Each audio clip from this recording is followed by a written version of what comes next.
Resuming debate, reprise de débat, the honourable member from Davenport. Thank you, Madam Speaker. I'm going to follow the wonderful example of the honourable member from Kenora and actually start off by just giving you a little bit about my background and a little bit of context. The first thing I want to mention is before I became an MP, I was very privileged to work as a director for a large corporation. So I worked for big business, was very, very proud to do so.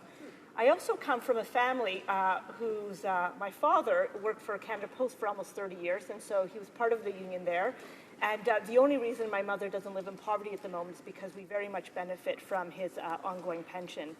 And the reason I mention this is because I believe that we should treat all of our partners, whether it's big business or unions in the economy, in a fair and balanced way. And this is very much the principle that's behind the bill that I'm going to be speaking to today, which is C4. I also want to mention I am the very, very proud member of Parliament for Davenport. It's a riding in downtown West Toronto, and we have a number of union members there, Madam Speaker, be it from construction trades, LIUNA, painters, carpenters, be it from the public sector, be it from Canada Post, and there's many other unions that I'm not actually mentioning.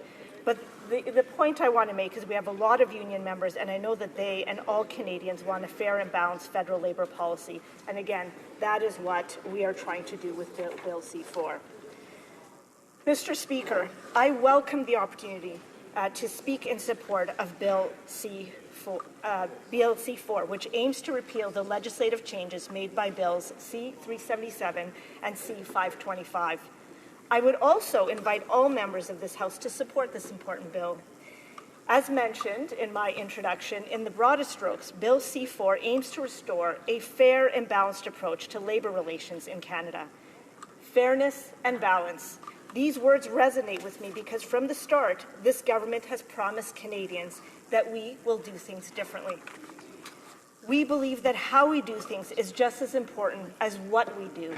And the laws that throw a wrench into positive working relationships between government and unions, between employers and employees, between different levels of government, don't help anyone. Negative and contentious labour relations are destructive. They gnaw away at the foundation of a structure until the structure can no longer stand.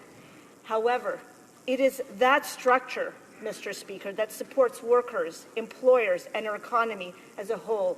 So we need that structure to be strong. Mr. Speaker, my colleague, the Minister of Labour, has taken you through some of the finer points of Bill C-377 and C-525.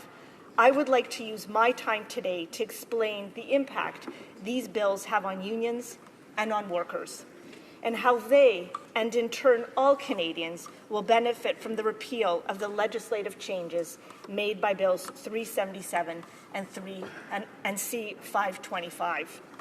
I will begin with comments around Bill C-377.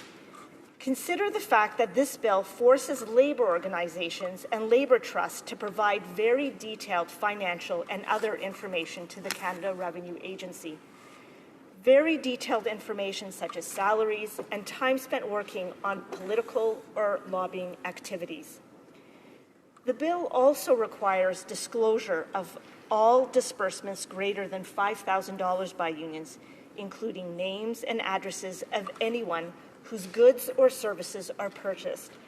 And there are a lot of other data requirements which I will not go into. But the key point is that the bill requires information that no other organization, not any public, private, nonprofit, charity, or even political party, no other organization is required to provide. To some, Mr. Speaker, this may not seem entirely unreasonable at first glance. However, if one digs a little deeper, you'll find that it could have serious and substantial ramifications.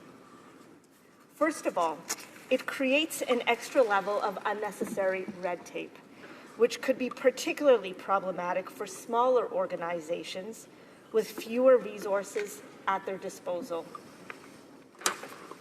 And the Canada Revenue Agency would share that burden. They would have to develop new and expensive IT systems and other administrative systems to implement the bill. That's an unnecessary cost that would fall on Canadians. It's unnecessary because we already have legislation in place to ensure that unions are financially accountable to their members, as we've heard earlier today during our earlier debate. And all of this is mentioned and referred to in the Canada Labour Code. Furthermore, Mr. Speaker, similar accountability measures have been put in place by almost every province. Bill C-377 imposes a large financial and administrative burden on labour organizations and labour trusts, on government bodies, among others, for information that is not required from other organizations. And as though that weren't enough, if these organizations do not report on time, they must pay a fine of $1,000 for every day that they are late, up to a maximum of $25,000. Fortunately, my colleague, the Minister of National Revenue, took all the necessary steps to waive reporting for the time being. However, we know that this is a temporary solution since the waiver only applies to the 2016 fiscal period. In addition to the administrative burden being significant and overall unjust, the effect that the reporting requirements would have on the collective bargaining process would also give an unfair advantage to employers at the bargaining table.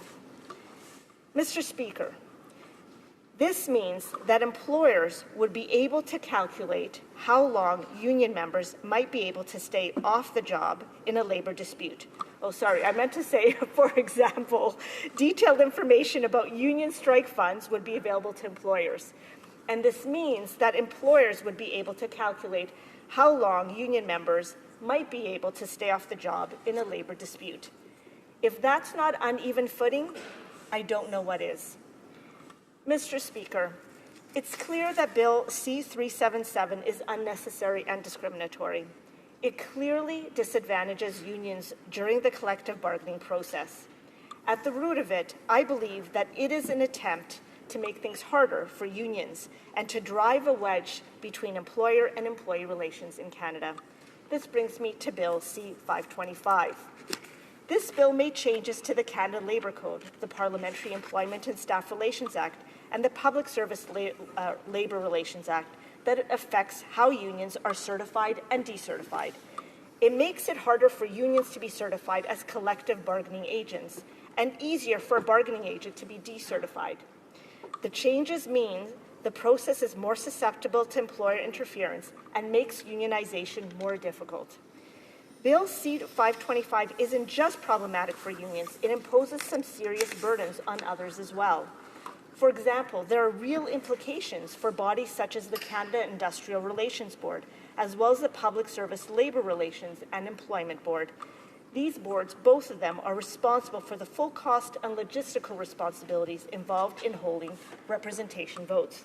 Under these changes, the Canadian Industrial Relations Board would be required to hold a vote to certify a union, not just when less than a majority of workers have signed union cards, but they would need to do so in all cases. This would mean a 5-fold increase in the board's workload. Mr. Speaker, these bills don't represent a positive contribution to labour relations in Canada. In fact, they cause real harm.